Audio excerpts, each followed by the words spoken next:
Magandang araw po sa inyo, Sir Jupiter, at sa lahat ng mga nakikinig ngayon dito sa channel ng Sitio Bangungot. Itago niyo na lang po ako sa pangalang Estela. Isa rin ako sa mga silent listener ng channel niyo. Hindi ako mahilig mag-share ng kwento sa iba, pero naiintriga ako sa mga napapakinggan ko dito, kaya naman naisipan ko rin na ibahagi sa inyo ang sarili kong kwento. Anyway, hindi na po ako magpapaligoy-ligoy pa. It's been how many years since nangyari ito? Sa States po kasi ako nagstay simula nang magkatampuhan kami ng aking Lolo Crisanto. Aaminin kong nami-miss ko siya at walang araw na hindi ko siya inisip nung mga panahong malayo ako sa kanya. Pero ewan ko ba kung bakit pride ko ang inuna ko na siya rin namang pinagsisihan ko po sa huli.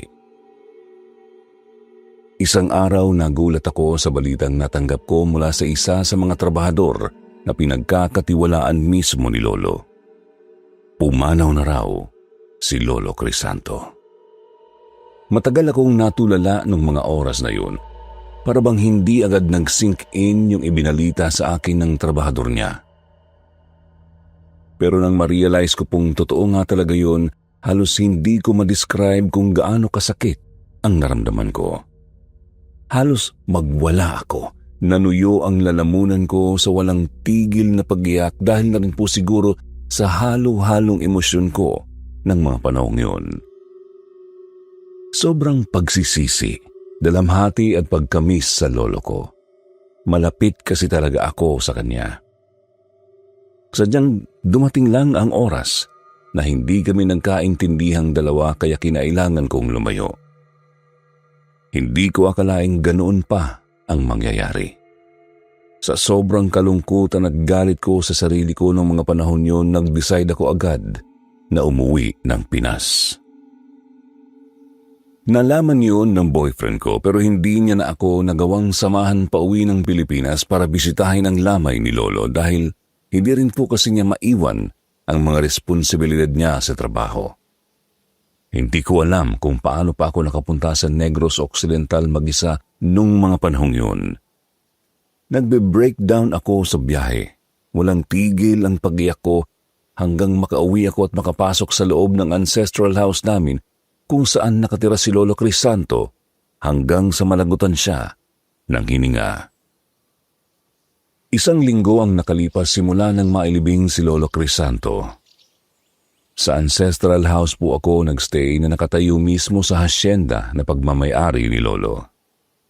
Hindi ko alam kung may balak pa akong bumalik sa States noon lalo na't nalaman kong kalahati ng ari-arian ni Lolo kasama ng mga lupa ipinamana niya sa akin dahil ako lang daw ang nag-iisang kamag-anak niya.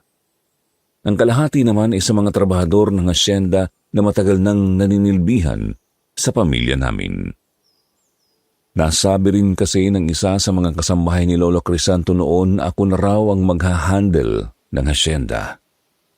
Simula noon agad kong tiningnan ang mga dapat ayusin at mga kailangang palitan o bilhin para mapaganda ang hacienda. Hanggat maaari gusto kong manatiling alaga at buhay ang lupain ni Lolo dahil alam ko kung gaano kahalaga yun sa kanya. Kahit nagdadalamhati pa ako ng mga sandaling yun, ganon ang ginawa ko para abalahin ang sarili ko. Meron pang ang isang lumang bahay hindi kalayuan sa loob pa rin ng hacienda. Hindi na yun gaanong pinupuntahan o dinadalaw ng kahit sino, maging ang mga trabahador ni Lolo. Delikado na kasi roon at nakakatakot din ng lugar. Pero hindi ko magawang tanggalin yon para sana mas mapalawak ang space ng hacienda. Matagal na kasing iniutos ni Lolo na walang sino man ang pwedeng makialam doon kahit siya ay pumanaw na. Kasama yun sa last will and testament na iniwan niya sa kanyang abogado many years ago. Kahit noong malakas na malakas pa ang lolo ko. Dahil may pinapahalagahan daw siya roon at hindi niya maaaring ipagalaw yun kahit kanino.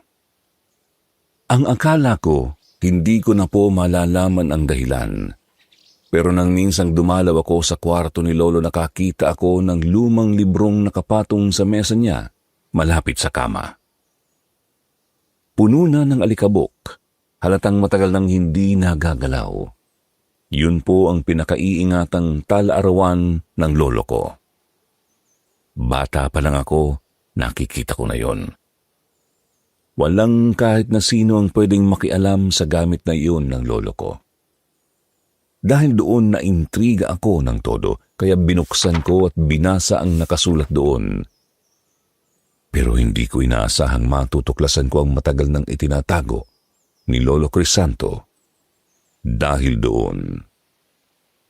Si Lolo Crisanto po ay nanirahan noon sa ibang bansa, sa Australia, at doon nag-aral noong siya ay 16 na taong gulang pa lamang.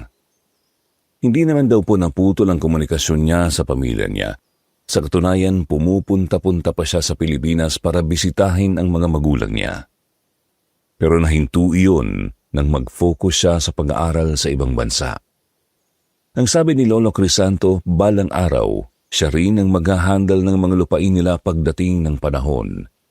Kaya naman pinagsikapan niya talagang mag-aral ng mabuti at makadiskubre ng mga bagay na makakatulong sa kanya. Halos 7 taon din daw nanatili si Lolo Crisanto noon sa Australia. Madalang siyang makakontak sa pamilya niya lalo na't may iba rin siyang pinagkakaabalahan doon. Pero hindi naman daw po siya nagkulang sa pagbati at pagpaparamdam sa pamilya tuwing may okasyon. Nagkaroon pa nga po noon si Lolo ng nobya doon sa Australia. Pero hindi rin nagtagal ang relasyon nila dahil kinailangan niyang umuwi sa Pilipinas sa pakiusap ng nanay niya. Hindi na raw kasi kinakaya ng mga magulang niya ang pag-handle ng lupain nila, lalo na ang hasyenda. Si Lolo Crisanto po kasi ay pinanganak noong katandaan na ng mga magulang niya. Hindi nga raw inaasahan ng lahat na magkakaroon pa ng anak ang mag-asawa, kaya naman ang tingin sa kanya ng lahat ay isang biyaya, lalo pat ilang ulit na ring nabigo noon ng kanyang inay na magdalang tao. Hirap daw kasi ang nanay niyang magbuntis dahil may problema raw ito sa matres. Kaya walang ibang nagawa si Lolo kundi sundin ang mga magulang niya dahil nag-iisang anak lamang siya at siya lang ang aasahan doon. Hindi rin daw po kasi pwedeng biguin ni Lolo Crisanto ang mga magulang niya, lalong-lalo na ang mga taong naninilbihan sa kanila at mga trabahador sa hasyenda, na may mangilan-ngilan na rin namang matagal nang umaasa roon. Isang trabahador ang naatasang sumundo kay Lolo Crisanto sa airport noong umuwi siya ng Pinas. Si Dencio ay hindi nalalayo ang edad noon kay Lolo kaya hindi rin sila nagkailangan kahit pa noon lang sila nagkita. Isa pa, may pagkamadaldal daw po itong si Dencio kaya hindi naging mahirap kay Lolo ang makisama. Ako na po magpapasok diyan. Inilingan na lang daw po ni Lolo Crisanto si Dencio nang magpresenta po itong siya na ang maglagay ng bagahe sa likuran ng sasakyan. Hindi na, ako na. Binuksan po ni Lolo ang compartment ng sasakyan bago niya walang hirap na inilagay doon ang mga bagahe at ang mga pinamiling pasalubong. Nang matapos daw po agad na isinara ni Lolo ang compartment. Dali-dali rin naman daw pong pumasok si Lolo sa loob ng sasakyan. Nakita niyang binuksan ni Dencio ang radyo bago ito nagpatugtog ng kanta. Pero agad din naman daw po nitong pinatay ang radyo nang makitang nakatingin si Lolo sa kanya. Kumamot pa ito sa ulo, tanda ng pagkapahiya. Pasensya na po, ayaw niyo rin ho ba ng maingay? Sikat kasi yung kantang yan eh. Ipinasok na po ni Dencio ang susi sa ignition hanggang sa umandar na ang makina. Napangiti pa daw po si Lolo Crisanto nang makitang nahiya bigla si Dencio. Ayos lang, patugtugin mo na. Parang nagliwanag pa po ang mukha ni Dencio bago ito sumunod. Sumasabay pa nga daw po sila noon sa pagkanta habang umaandar ang sasakyan. Lumipas ang ilang minuto, nakarating na rin po sila sa hasyenda. Agad naman ipinarada ni Dencio ang sasakyan sa garahe. Nang makababa po ito ng sasakyan, umalis na po si Lolo noon at pumunta na sa ancestral house. Pero bago po umalis, hinabili nito kay Densyo ang bagahe at mga pasalubong niya sa likod ng sasakyan. Habang naglalakad papalapit, nakarinig si Lolo Crisanto ng musika, tawanan at mga taong tila nagmamadali. Hanggang sa tuluyan ng makalapit si Lolo Crisanto sa ancestral house, hindi po napigilan ni Lolo ang matuwa sa mga nakita niya. Nakita niya ang mga banderitas na nakasabit sa malaking puno ng akasya. Ang mga kasambahay na nag-aayos ng napakaraming handa sa malaking lamesa at ang mga panauhin at mga tauhan nila sa hasyenda na nakatuon ng atensyon sa pagdating ni Lolo Crisanto. Pero habang inililibot daw po ni Lolo ang tingin niya, natuon daw po ang atensyon niya sa dalagitang nakatayo rin sa gilid, kasama ng iba pang trabahador na nag-aantay sa pagdating niya. Para pong napako ang tingin niya rito, kita niyang hindi rin ito inaalis ang tingin sa kanya. Para bang may kung ano sa tingin nito na hindi niya maipaliwanag. Pero nakangiti naman po ito sa kanya at para bang napakagaan rin ng mga ngiting iyon sa pakiramdam ni Lolo. Napansin rin po ni Lolo ang pagiging morena ng babaeng nakatitigan niya. At kahit na nakasuot ng lumang damit, lumilitaw pa rin ang ganda ng babae. Nabaling lang po ang atensyon ni Lolo Crisanto nang makita niya ang nanay niyang nagmamadaling papalapit sa kinaroroonan niya. Kasunod nito ang kanyang amang halataring masaya sa pagdating niya. "Nagbalik na ang anak ko, binatang binata na." Sinapo po ng inay ni Lolo ang mukha niya. Nilantakan siya ng halik sa pisngi bago siya niyakap ng mahigpit. "Kumusta naman ang buhay mo sa Australia, iho? Nag-enjoy ka ba doon? Hindi ka ba na-pressure? Baka naman nagkaroon ka na agad ng nobya, ha?" Sunod-sunod po ang tanong ng inay ni Lolo Crisanto. Ngunit wala roon ang atensyon niya.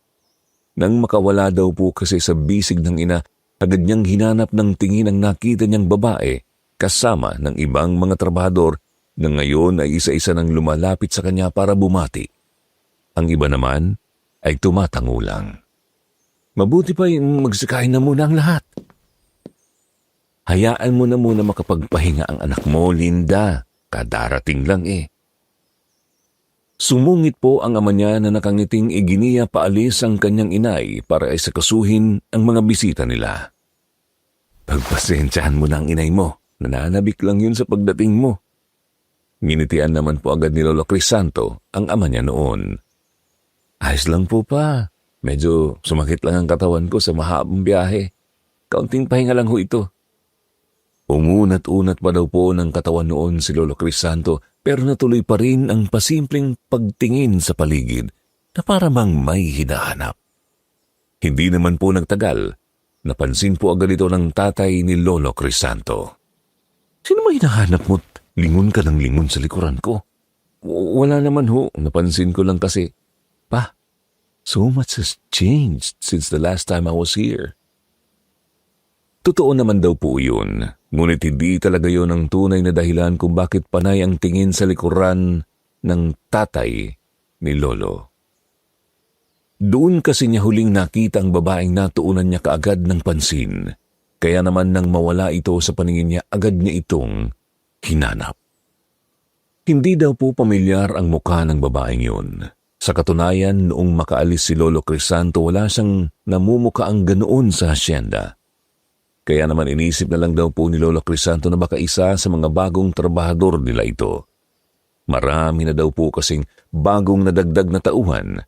Kasama na rito si Densyo. Lumipas po ang maghapon hanggang sa tuluyan nang sumapit ang dilim. Ilang oras na rin simula nang magsiuwian ang mga bisitang nagpunta sa salo-salo at paniguradong natutulog na rin ang lahat sa mga oras na yon. Pero ilang oras nang mulat ang mata ni Lolo, nakatingin lang siya sa kisame, nakikiramdam sa paligid. Kahit anong pilit daw po ni Lolo Crisanto na matulog noong mga oras na yon, hindi niya magawa. Nagbabalisa siya, para bang may nagmamasid daw po sa kanya sa kwartong yun. Hindi siya mapakali. Hindi rin naman daw po duwag si Lolo pero tinatablan siya ng kaba sa isiping may nagmamasid nga sa kanyang hindi niya nakikita. Pero iniisip na lang daw po ni Lolo noong mga oras na yon na baka namamahay lang siya at tinatakot niya lang ang sarili niya. Kaya para maibsan ang kaba sa dibdib at nararamdamang takot, hinayaan na lang daw po ni Lolo Crisanto na bukas ang ilaw sa loob ng kwarto niya noong mga panahong yon. Hanggang sa mapansin po ni Lolo Crisanto na medyo nahawi yung kurtinang nakatakip sa may bintana. Parang hinawi ng hangin. Napakunot noo si Lolo. Nagtaka daw po kasi siya kung bakit nahawi yung kurtina samantalang sa pagkakatanda niya, isinara na niya yung bintana bago siya mahiga. Kaya sigurado daw po siya nung mga oras na yun na wala namang hangin na makakapasok. Tumayo si Lolo para sana ayusin yung kurtina kahit na hindi pa rin nawawala yung kaba sa dibdib niya. Pero sana raw, hindi na lang niya ginawa. Nang mahawakan niya yung kurtina para ayusin at itali ng maayos, napako ang tingin niya sa refleksyon sa bintana. Ramdam daw po ni Lolo na nagsitayuan lahat ng balahibo niya sa katawan. Nanlamig siya nung makita ang isang bulto ng refleksyon ng isang babaeng nakatayo sa likuran niya. Pero hindi daw po maaninag ni Lolo ang mukha nito. Parang usok, malabo pero halatang babae. Hindi niya rin maisip kung paano may ibang taong nakapasok sa kwarto niya nang hindi niya namamalayan. Dahil isinara naman daw niya yung pinto pagkapasok niya at kung may magbubukas man nun, siguradong tutunog at lalangit-ngit ng malakas ang pintuan dahil medyo luma na rin iyon. Sa kalaunan, pinili na lang daw po ni Lolo na labanan ang takot niya. Pero pagharap niya, malakas na hangin lang daw po ang tumama sa mukha niya. Wala naman daw siyang nakita. Walang tao. Walang anino. Baka namamalikmata lang ako. Sabi daw po niya sa sarili. Sobrang lakas pa rin daw ng kabog ng dibdib niya kaya pinilit niyang ikalma ang sarili. Pagod lang to, pagod lang to, pagod lang. Pilit daw niyang niloloko ang sarili kahit na malinaw pa sa isipan niya yung figura ng refleksyon ng babaeng nakatayo sa likuran niya.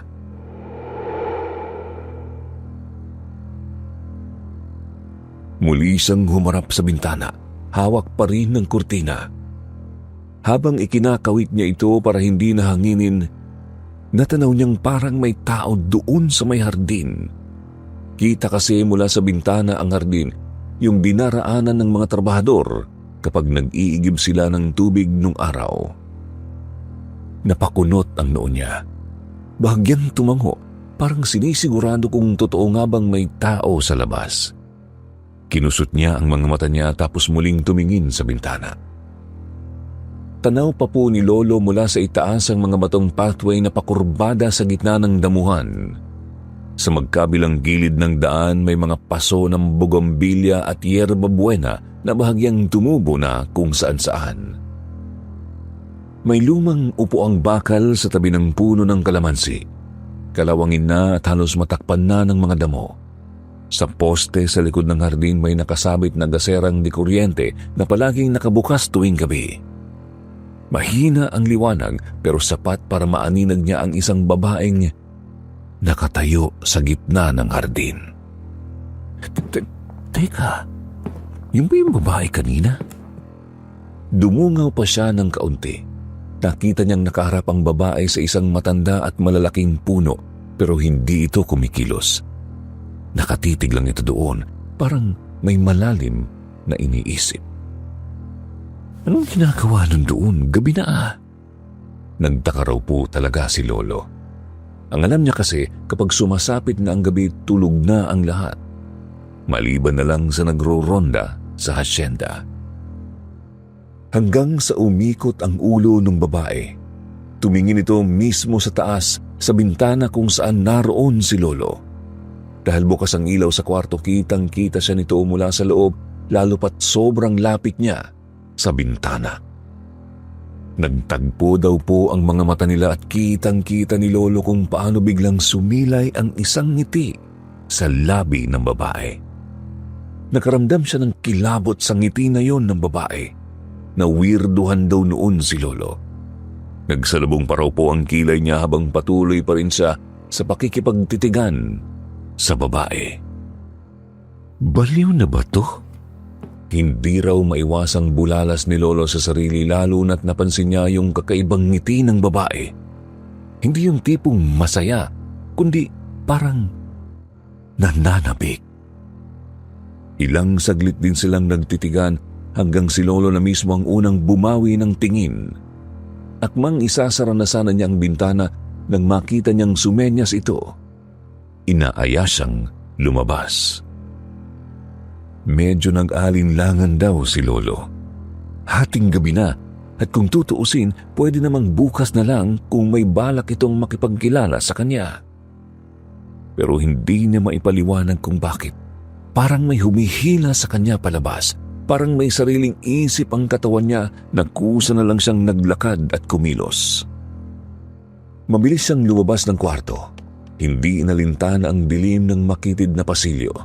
Ang tanging ingay lang ay ang banayad na ihip ng hangin sa mga dahon sa labas at mga kuliglig. Wala siyang dalang gasera, flashlight o kahit anong ilaw. Hindi niya na yun naisip. Nakatutok lang ang atensyon niya sa babae. Sinundan niya ito papunta sa likod bahay. Saan naman kaya ito pupunta? Bulong daw ni Lolo sa sarili na may halong pagkainis. Pero hindi na siya nagdalawang isip. Sinundan niya ang yapak ng babae na tila walang pakialam sa malamig na lupa kahit walang sapin sa paa. Kita niya ang bawat galaw ng babae habang dumadaan ito sa makitid na daan sa likod bahay. Ang mga daanan doon halos di na ginagalaw. Nasasakop na ng mga puno at halaman. Mga puno ng mangga at nara ang nakapalibot at ang lilim ng mga ito bumabagsak na sa daan. Napalingon pa raw po si Lolo sa likuran niya. Lumalayo na sila sa ancestral house. Medyo nag-aalala siya na baka kung ano ang isipin ng makakakita sa kanila. Baka pagchismisan pa siya lalo't 10 oras ng gabi at sinusundan niya ang trabahador na babae. Pero hindi raw niya maiwan yung babae lalo na't parang wala ito sa sarili. Sandali nga lang. Saan ka ba pupunta? Sigaw niya. Pero hindi raw siya sinagot ng babae. Diretso lang sa paglakad. Hindi alintana ang malamig na damuhan. Hanggang sa tumigil daw ito sa harap ng isang lumang bahay malapit sa hasyenda. Isa itong abandonadong bahay, pagmamayari pa ng pamilya nila na matagal nang binabayaan. Ngayon puno na ito ng kalawang, sira-sirang bubong at nabubulok na pader. Tanging ang malamlam na liwanag ng buwan ang nagsisilbing gabay sa bawat hakbang nila. Wala ni isang tunog mula sa paligid, tanging ang sarili nilang mga yapak lang ang naririnig. Pero pagdating nila sa harap ng lumang bahay, bigla nilang pumasok ang babaeng trabahador. Walang sabi-sabi. Wala itong pakialam na walang ilaw sa loob at wala ni bahid ng takot o pag-aalinlangan sa mukha nito. Miss, ano bang gagawin natin dito? Gabi na. Dapat kapag ganitong oras nagpapahinga ka na. Halong takot at pag-aalala ang namayani sa dibdib ni Lolo. Medyo nagsisisi siya at sinundan pa niya ang babae. Hindi pa rin siya sinagot nito. Nagpatuloy lang ang babae sa paglalakad patungo sa isang sulok ng lumang bahay. Dahil sa dilim, hindi na makita ni Lolo ang mukha ng babae. Pero narinig niya ang mahinang pag-iyak nito. Natatakot daw po si Lolo na lapitan ng babae pero natutokso siyang makialam. Wala siyang lakas na magsalita. Tumayo lang siya roon habang pinapakinggan ang mahinang pag-iyak nito. Nagtataka raw si Lolo kung bakit bigla na lang nagkaganon ng babae, samantalang kanina lang ngumingiti pa ito sa kanya. pero hindi rin niya magawang magtanong, parang may bumabara sa bibig niya. Nanatili lang siyang nakatitig sa direksyon ng tinig ng babae. Hindi niya magawang lumapit para aluin ito. Maya-maya tumigil na ang pag-iyak. Pero bigla na lang siyang kinilabutan nang maramdaman ang mabilis na paghawak ng malamig na kamay na unti-unting yumayapos sa likuran niya. "Nagbalik ka na." Doon na raw nagtaka si Lolo. Dali-dali niyang hinawakan ang kamay ng babae para sana alisin ito sa pagkakayakap, pero hindi ito bumitiw. Bagkus mas lalo pang hinigpitan ang yakap. "Teka, miss, pwede bang bumitiw ka?" Pero tila walang naririnig ang babae, kaya't napilitan si Lolo na gamitan ito ng lakas, sapat para matanggal ang yakap at mapalayo siya. "Ayaw mo na ba sa akin? Sabi mo hindi mo ako iiwan." Base sa pagkakasabi nito, alam ni Lolo, nagsimula na naman itong umiyak. Ang mga salitang binibitawan nito parang may malalim na pinaghuhugutan. "Miss, sandali lang ha, paalala lang.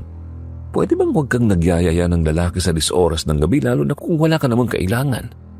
Mamaya niyan may mangyari pang hindi maganda sa'yo. Alam mo naman ngayon, marami ng bastos sa panahon natin, kaya dapat nag-iingat ka." "Ikaw naman yan eh.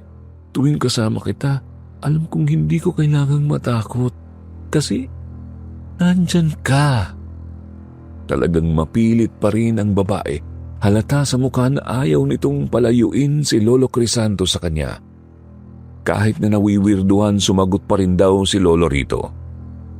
Teka lang, miss. Hindi nga kita kilala. Kahit pangalan mo, hindi ko alam. Bago ka dito, no? Hindi pamilyar ang mukha mo eh." Nagpakilala raw ang babae sa kanya bilang si Celestina. Tumango-tango na lang daw po si Lolo kahit imposibleng makita iyon ng babae sa dilim. Kinuha ni Lolo ang kamay ni Celestina. Wala siyang naramdaman na kakaiba, pero malamig pa rin ang palad ng dalaga. Hindi naman siya gaanong nagtaka kasi umiiyak ito at naisip ni Lolo na baka dahil yun doon. Isa pa, medyo malamig ang simoy ng hangin ng mga sandaling yun. Inaya niya itong bumalik, pero kakaunti pa lang ang nagiging hakbang nila nang bigla na lang itong natumba at humandusay sa lupa. Tinapik-tapik pa ni Lolo ang mukha ni Celestina, pero tuluyan na nga itong nawalan ng malay. Wala na raw nagawa si Lolo kundi buhatin si Celestina. Magaan naman daw ang dalaga, pero mabigat ang dibdib ni Lolo. Hindi niya alam kung anong paliwanag ang ibibigay kung sakaling may makakita sa kanilang dalawa sa ganung ayos sa gitna ng gabi. Tahimik ang paligid ng asyenda habang tinatahak niya ang daan pabalik sa ancestral house. Buhat-buhat pa rin ang walang malay na si Celestina.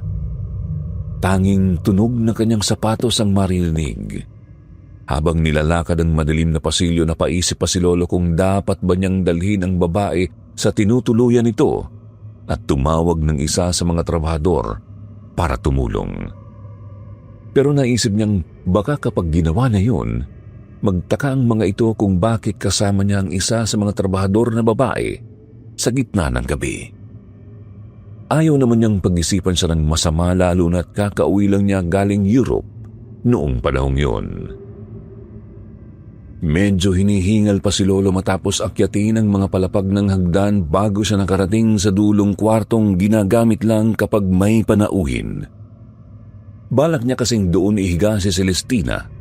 Ayaw niyang dalhin ito sa sariling silid, baka kung ano pa ang masabi kapag nagising na. Binuksan ni Lolo ang pinto at dinala si Celestina sa kama. Inihiga niya ito ng dahan-dahan. Siniguradong maayos ang pagkakahiga ng ulo at katawan. Wala siyang naramdamang kakaiba nang magdikit ang mga braso nila, pero napansin niyang mainit ang katawan ng dalaga at namamawis ang mga palad. Doon niya napagtanto na nilalagnat pala si Celestina. Pinagmasdan niya ito sandali saka napabuntong hininga. Bago siya lumabas ng kwarto, nakaramdam pa raw siya ng inis. Tinawag siya ng babae at dinala sa abandonadong bahay ng kanilang pamilya, pero wala palang kailangan. Tapos ngayon, pinapahirapan siya. Bumalik si Lolo Crisanto sa kwarto kasama ang isa nilang babaeng katulong na ginising niya noong oras na yon. May dala itong palanggana ng tubig at bimpo habang hawak-hawak naman ni Lolo ang isang bestidang pantulog ng kanyang ina. Ipinatong lang ito ni Lolo sa lamesa sa loob ng kwarto at hinabili na ng katulong na bantayan si Celestina bago siya muling lumabas. Pumasok na po si Lolo sa kanyang kwarto pero hindi na siya tuluyang dinalaw ng antok. Kaya nagpalipas na lang siya ng oras hanggang sa sumapit ang umaga. Pagkatapos maligo, dumiretso agad si Lolo Crisanto sa kwartong pinagdalhan niya kay Celestina. Basa-basa pa ang buhok niya habang bitbit ang almusal na ipinahanda niya sa kanilang katulong. Pagbukas niya ng pinto, nakita niyang gising na ang dalaga. Mabilis itong napalingon sa kanya. Kita ang gulat sa mukha. "Gising ka na pala," sabi ni Lolo habang tuluyang pumapasok sa loob ng kwarto. Ipinatong niya ang pagkain sa maliit na lamesa. Napansin din niyang suot na nito ang bestidang pantulog ng kanyang ina. "Padala ako ng almusal. Kumain ka muna." Napaatras si Celestina sa kama, halatang takot sa paglapit niya. "Ano hong ginagawa ko dito? Paano akong napunta rito?" Hindi agad nakasagot si Lolo Crisanto. Nagtaka raw siya sa inaasta ng babae. "Nasa ancestral house ka, isa sa mga guest rooms. Dinala kita rito kagabi, hindi mo ba natatandaan?" Kita ni Lolo na bumakas din ang pagtataka sa mukha ng dalaga matapos niyang itanong yon. Bigla raw niyakap ng babae ang sarili na parabang pinagbibintangan siya nito na may ginawa sa ritong masama. Bumuntong hininga si Lolo sa kahinilot ang sintido bago sinabi sa dalaga na wala siyang ginawa dito. "Sumama ako sa iyo kagabi kasi niyaya mo ako. Ikaw ang tumawag sa akin. Kala ko may kailangan ka kaya sinundan kita papunta doon sa abandonadong bahay." Umiling daw bigla ang babae sabay sabing wala siyang naaalala. Hindi niya raw naaalalang nangyari yun kagabi. Naupo si Lolo Crisanto sa dulo ng kama, sinadyang panatilihin ang distansya nila para hindi lalong matakot ang babae. "Umiiyak ka nang dumating tayo doon, tapos bigla mo akong niyakap. Sabi mo pakiramdam mo, ligtas ka kapag kasama mo ako, Celestina." Nakita niyang nangunot ang noo ng dalaga nang marinig ang pangalan. Tinanong siya nito kung saan niya nakuha ang pangalang Celestina. Kahit si Lolo, nagtaka na naman dahil doon. Nawiwirduhan na naman siya sa babae. "Kagabi, yan ang sinabi mong pangalan mo. Hindi mo ba maalala?" Umiling ito agad tapos sumagot. "Hindi po. Ang pangalan ko po ay Rosa. Wala akong dahilan para magpakilala ng ibang pangalan, lalo na sa taong hindi ko naman lubusang kilala." Sabi ni Lolo, naiintindihan naman daw niya kung bakit nalilito si Rosa o si Celestina, kung sino man talaga siya. Hindi raw niya ito dinala roon para pagsamantalahan. Nakita niyang nangangailangan ng tulong kaya tinulungan niya. Ayaw lang daw niya na may makakita sa kanila sa ganung lagay, lalo na't kakauwi lang daw niya mula Australia. Baka kung ano pa raw isipin ng pamilya nito at ayaw na raw talaga niyang ma-involve sa kahit anong iskandalo. Tumango raw si Rosa at napayuko. Medyo nanginginig pa ang boses nito habang humihingi ng pasensya. Sabi niya kung naging masungit man siya kanina, pasensya na raw. Nalilito lang daw talaga siya. Ang huling naaalala raw niya, natulog siya sa tinutuluyan niya, tapos paggising niya, andun na siya. Wala raw siyang maalala ni katiting. Sabi ni Lolo, hindi naman daw niya ito pinipilit na paniwalaan ng lahat.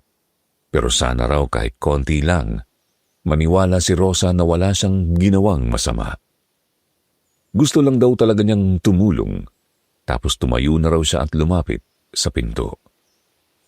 Umupo si Rosa sa gilid ng kama. Kinuha ang baso ng tubig sa tabi ng almusal pero hindi pa niya ininom. May tinanong daw ito. Kailan pa raw naging abandonado yung bahay na yun? May nakita ba raw si Lolo na kakaiba doon? Kasi ang sabi raw ni Lolo, nagpunta sila ron. Napahinto raw si Lolo sa may pinto at saglit na nag-isip bago sumagot. Matagal na raw abandonado yung bahay mula pa noong giyera. Hindi na raw pinapapunta ron ng mga magulang niya noon at kahit siya, kagabi lang daw sa unang nakapasok sa loob. Madilim daw talaga at nakalimutan pa niyang magdala ng flashlight. Doon na raw biglang ininom ni Rosa ang tubig, parang nauhaw sa kaba. Saka raw muling nagsalita. Bago raw siya matulog kagabi sa tinutuluyan niya, wala naman siyang naramdamang kakaiba. Sobrang pagod lang daw ang katawan niya pero pagkadilat niya, iba na raw yung paligid.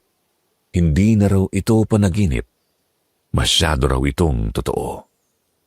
Tahimik lang daw si Lolo habang nakikinig sa kwento ni Rosa. Hindi na siya sumabat. Ikinuwento ni Rosa na madilim daw talaga sa loob ng bahay pero may kaunting liwanag na pumapasok mula sa mga butas ng pader. May umiiyak daw sa loob pero hindi niya makita kung saan galing. Paikot-ikot daw siya pero kahit anong gawin niya, bumabalik siya sa iisang lugar. Parang nakakulong daw siya roon. Dumating daw sa punto na napaupo na lang siya. Doon daw niya nakita yung di kalakihang butas sa pader.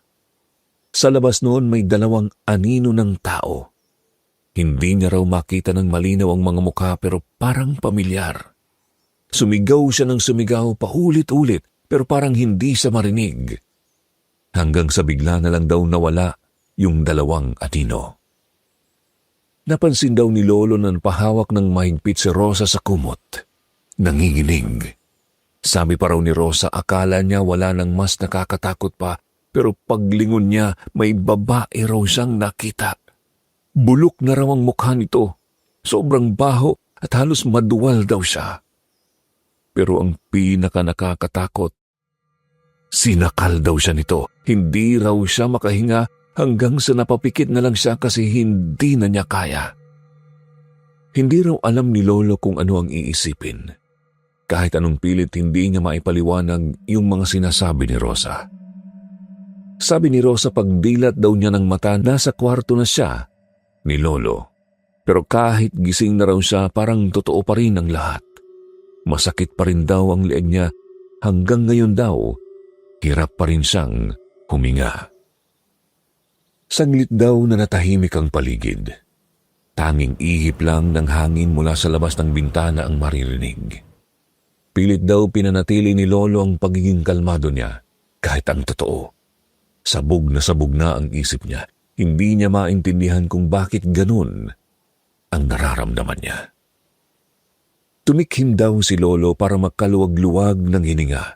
Para raw kasing may nakabaon sa lalamunan niya.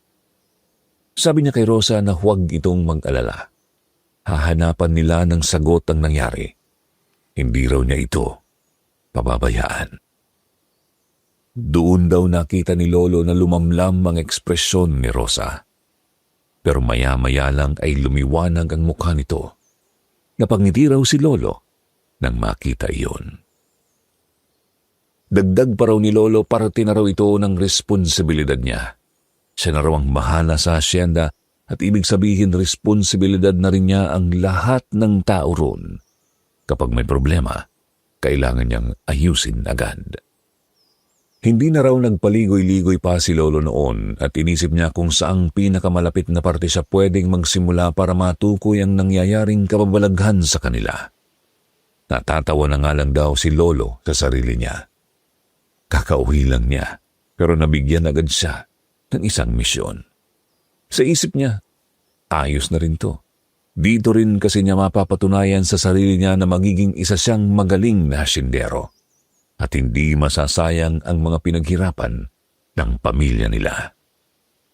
Naisip niya ang abandonadong bahay. Alam niyang posibleng may koneksyon ito sa mga kakaibang nangyayari sa hasyenda. Pero ni minsan ay walang ikinwento tungkol dito ang kanyang mga magulang. Kahit paulit-ulit siyang magtanong noon, palaging iisa lang ang sagot nila. Kaya't hindi na siya nagpilit. Matagal nang itinago ni Lolo Crisanto sa pamilya na noon pa man bata pa lang siya, marami na siyang nararamdamang kakaiba sa hasyenda, lalo na sa abandonadong bahay. May kung anong hatak iyon sa kanya, isang uri ng presensyang hindi niya may paliwanag. Isang gabi habang kumakain silang pamilya, naglakas loob siyang magtanong tungkol sa bahay na yon. Sa halip na diretsong sagot, nakita niya kung paano napatigil ang kanyang mga magulang. Nagkatinginan ng mga ito, kitang-kita niya ang pag-aalinlangan at pag-iwas. Sumagot ang inay niya na matagal nang abandonado ang bahay at wala na raw dapat alalahanin. Sinubukan pa rin niyang usisain, lalo na tungkol sa pagpapatibag ng bahay para mapalawak ang espasyo sa lupain. Pero agad siyang pinutol nito. Sinabi ng inay niya na mahalaga raw ang bahay sa kanila noon pa man at mas mainam kung tututok na lang siya sa pagmamanage ng lupain. Huwag na raw niyang pakialaman pa ang ayos ng bahay. Napilitan na lang siyang tumango pero ramdam niyang may tinatago ang kanyang mga magulang. Hindi siya tumigil sa pag-iisip. Lumipas ang mga linggo pero wala pa ring pagkakataon. Hindi siya makapasok sa kwarto ng kanyang mga magulang, masyado itong pribado.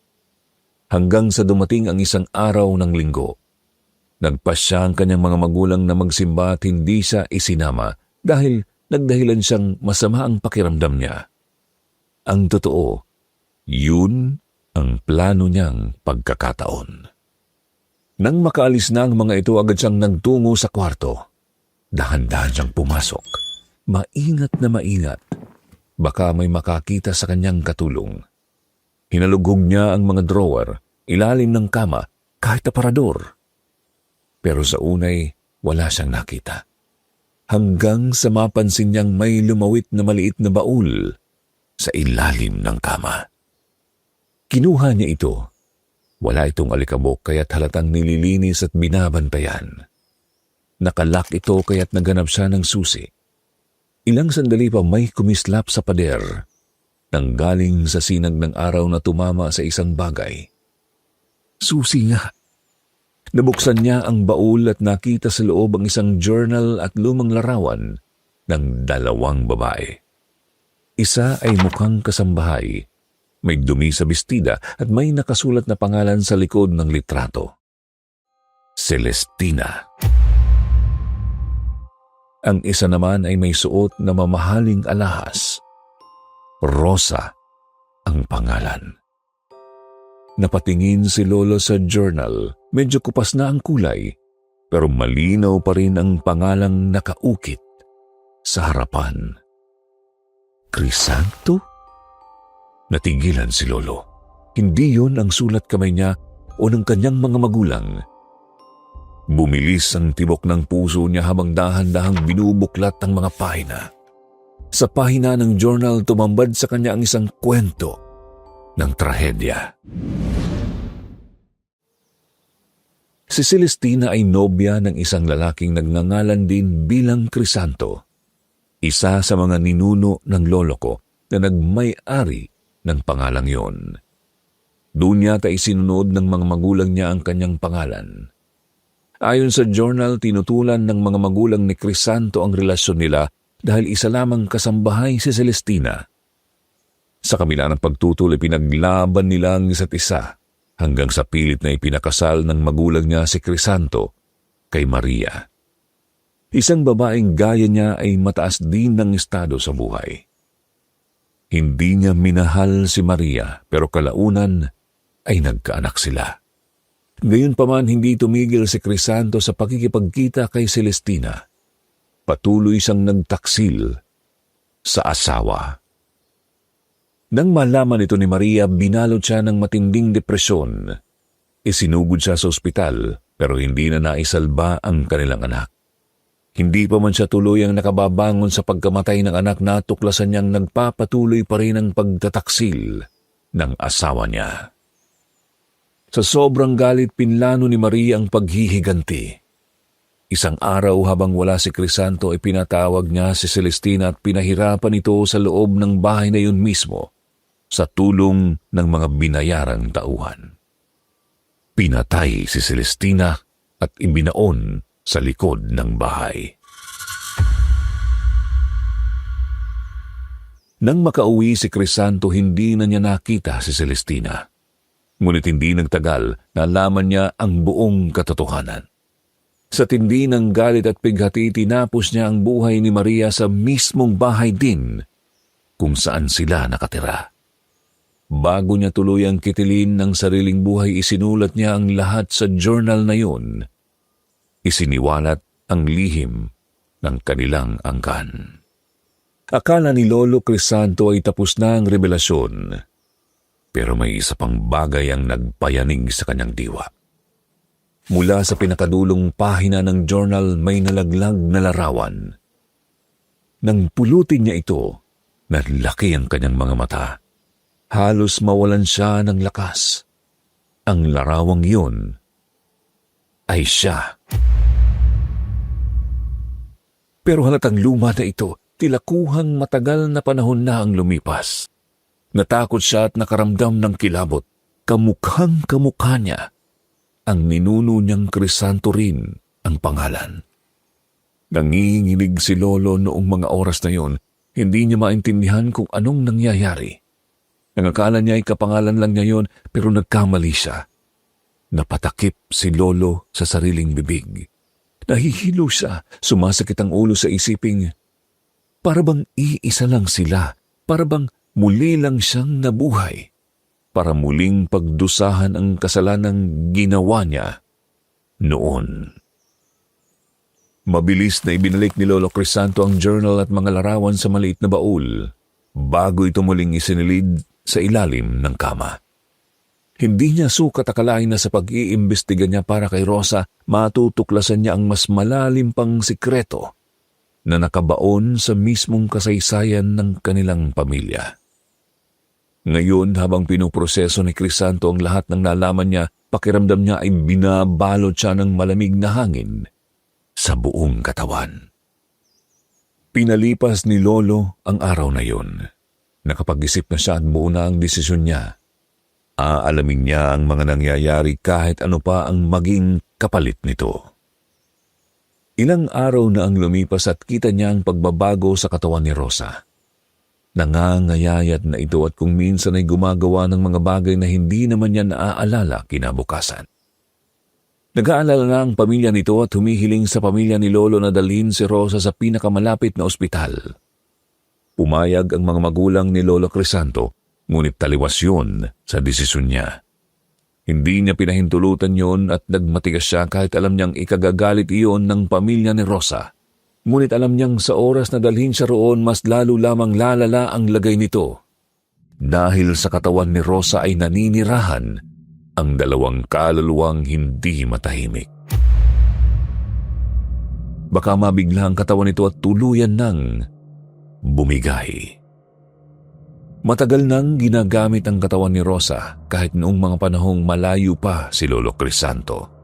Ang katawan ni Rosa ay naging bukas sa mga kaluluwa dahil sa pagkawala ng pananampalataya at pagpasok niya sa matinding depresyon noon.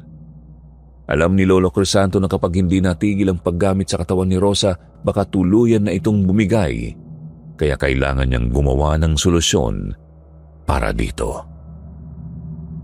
Hindi na nagdalawang isip pa si Lolo Crisanto noon na tumawag ng isang matandang padre sa kanilang bayan, si Padre Guillermo. Isang kilalang albularyo at pari na may kasanayan sa espiritual na paglilinis at pagtaboy ng masamang kaluluwa. Alam niyang hindi lang normal na sakit ang nararanasan ni Rosa.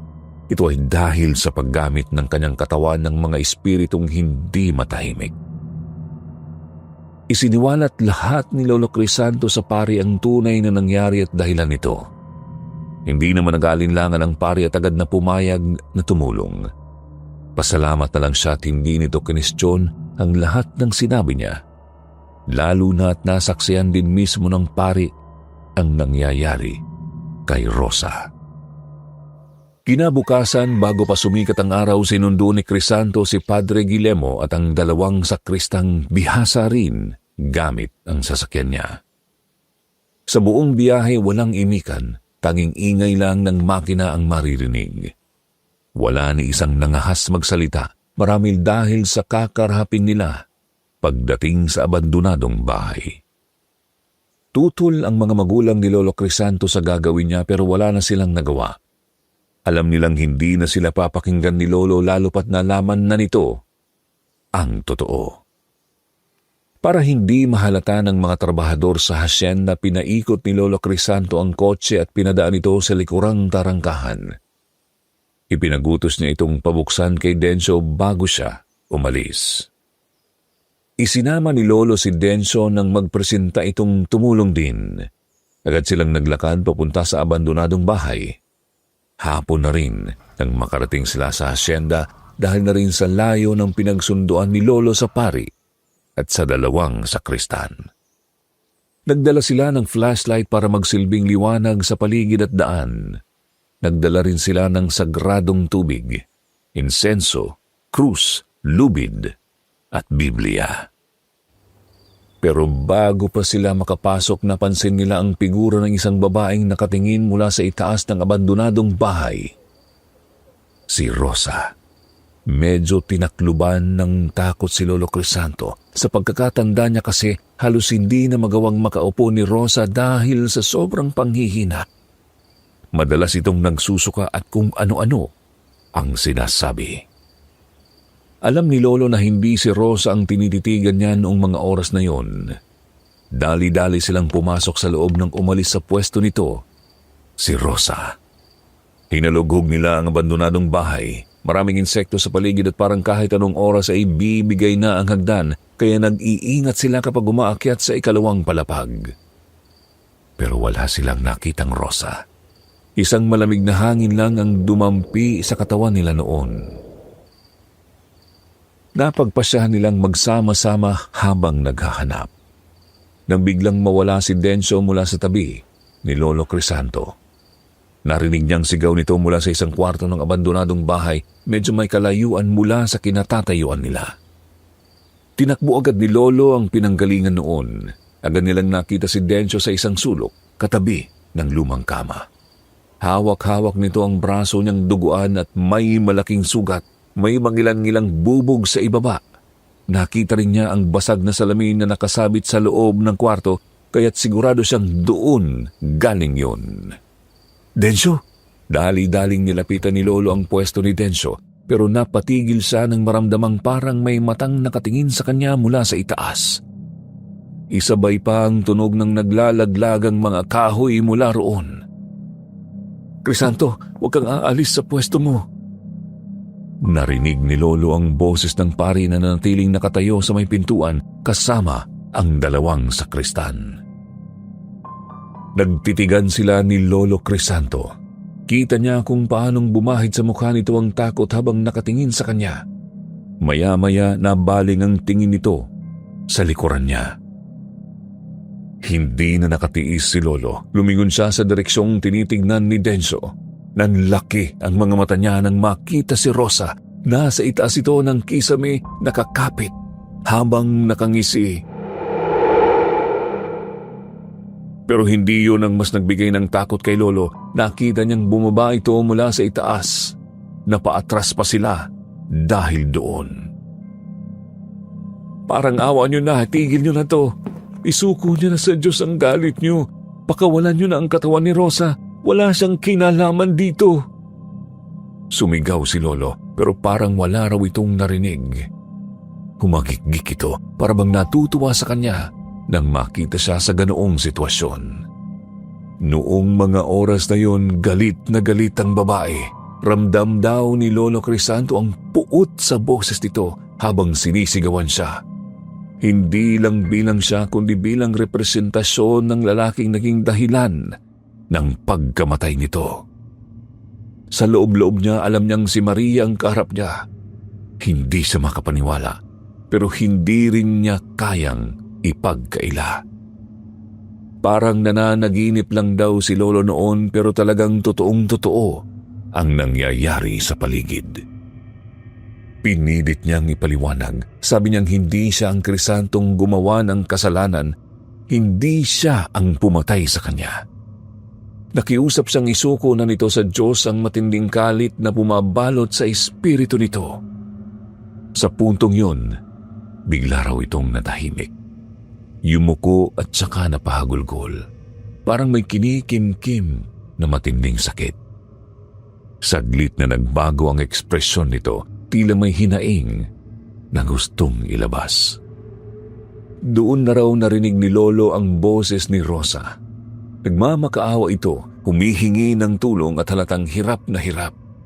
"Crisanto, tulungan mo ko. Nakikiusap ako sa iyo, pagod na ako." Nabagbag ang damdamin ni Lolo Crisanto at agad sana siyang lalapit para tulungan si Rosa. Pero bigla siyang hinatak ni Dencio. Pinigilan siya nito. Halos wala ng lakas pero buong sigasig pa ring nagsabi na huwag siyang palinlang. Hindi raw si Rosa ang nasa harap nila. Isa raw itong demonyo na nagpapanggap lang. Doon na napansin ni Lolo ang kakaiba. Nag-iba na ang anyo ng babae, magulo na ang buhok, may dugo at suka sa suot. At ang mga matay natatakluban ng itim. Habang umiiyak ito, unti-unti nitong binabali ang sariling mga daliri sa harap nila. Ngumingisi ito habang dumadaing sa sakit. Hindi nagtutugma ang ekspresyon sa naririnig nilang tinig. Para bang palabas lang ang lahat. Hindi na raw siya nakatiis. Agad siyang tumakbo papunta sa pwesto ng pari at kinuha ang krus. Buong tapang siyang lumapit sa babae. Bigla raw itong umatras, halatang natakot sa hawak niya. Napansin nilang tila may hinahanap itong ligtas na lugar, pero mabilis na kumilos si Padre Guillermo. Sinabuyan niya ito ng banal na tubig. Doon na nagsimula ang pagpitlag ng katawan nito. Nagwawala ito habang nagsisisigaw. Nakita ni Lolo ang pagkakataon kaya agad nilang itinumba at itinali ang babae kasama ang dalawang sakristan. Kahit nagpupumiglas ito, hindi nila tinantanan hanggang sa tuluyang mapigilan ang mga galaw nito. Pagkaupo ng pari, iniabot ni Lolo ang krus. Agad itong itinapat ni Padre Guillermo sa noo ng babae habang sila ay sabay-sabay na nagdasal. "Sa ngalan ng Panginoon, lubayan niyo ang katawan ng babaeng ito!" Sigaw ni Padre Guillermo. Kasunod noon, biglang umihip ang malakas na hangin. Nang dumilat sila, nakita nilang may itim na usok na unti-unting lumalabas sa katawan ni Rosa. Pagkalabas ng usok, nawalan ito ng malay. Binuhat ni Lolo si Rosa at tiniyak sa sarili na tapos na ang lahat. Nagpasalamat siya kay Padre Guillermo, saka ipinahatid ito sa mga tauhan. Samantalang si Rosa, siya na mismo ang naghatid sa dalaga pauwi. Ikinuwento niya ang lahat ng nangyari sa pamilya ni Rosa at nangakong hindi na mauulit ang ganitong klaseng pangyayari. Panay ang hingi niya ng tawad sa kanila dahil nadamay ang dalaga sa gulo ng kanilang angkan. Pagbalik niya sa ancestral house, hinarap niya ang sarili niyang mga magulang. Doon na nila isiniwalat sa kanya ang buong katotohanan. Napag-alaman ni Lolo na ang dating Crisantong tinutukoy ng multo ay pinsan pala ng kanyang inay. Isa ito sa mga naging dahilan kaya humantong ang mga magulang ng dating Crisanto sa desisyong ipakasal ito sa ibang babae kahit may nobya na ito. At ang masakit pa, may kinalaman pala mismo ang inay niya sa gulo pagkatapos noon. Siya ang nagbuyo kay Maria, nagantihan si Celestina dahil ayaw niya rin sa babae. Hindi inakala ng inay ni Lolo Crisanto na lalala ng ganito ang epekto ng mga desisyong yun, lalo na nang malaman niyang nagpakamatay pala ang pinsan matapos ang lahat. Nadagdagan pa ang bigat ng konsensya nito nang maipanganak si Lolo na kamukhang kamukha ng yumao niyang pinsan. Pakiramdam niya ito ang kabayaran ng kanyang kasalanan. Para sa iba, biyaya siya, pero para sa kanyang ina, isa siyang paalala ng isang kasalanang nagawa nito noon. Isang parusa. Pinilit nitong manahimik at itago ang lahat, kaya rin hindi nito pinademolish ang lumang bahay bilang respeto raw sa alaala ng nasirang magkasintahan.